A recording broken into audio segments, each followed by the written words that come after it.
এটা যেন চিহ্নিত করা হয়।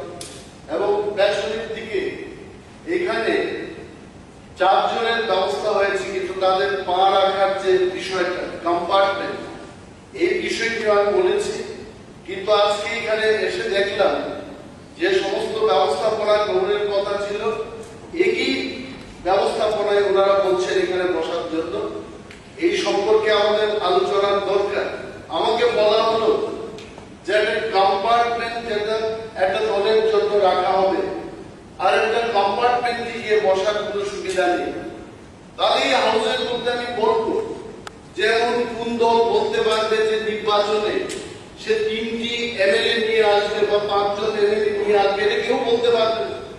আজকে ধরে নিন যদি এখানে 5টা দলে বিরোধী দল নির্বাচিত হয়ে আছে এবং 2 জন করে 4টি দলের যদি নির্বাচিত হয় তাহলে 8 জন হবে।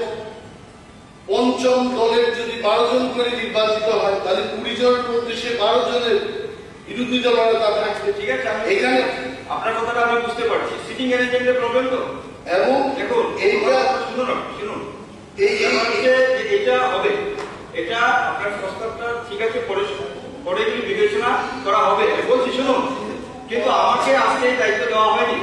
আমাকে শুধু দায়িত্ব দেওয়া হয়েছে অধ্যক্ষ নির্বাচনের প্রক্রিয়াটা পরিচালনা করার জন্য। পরবর্তীকালে এগুলি আপনি বলবেন, এগুলি অবশ্যই এগুলি বিবেচনাধীন এবং বিবেচনা করা হবে।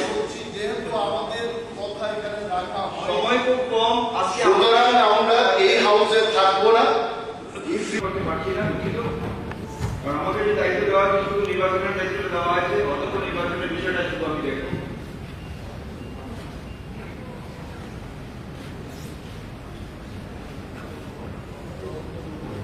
শুরু করুন নির্বাচন প্রক্রিয়াটা।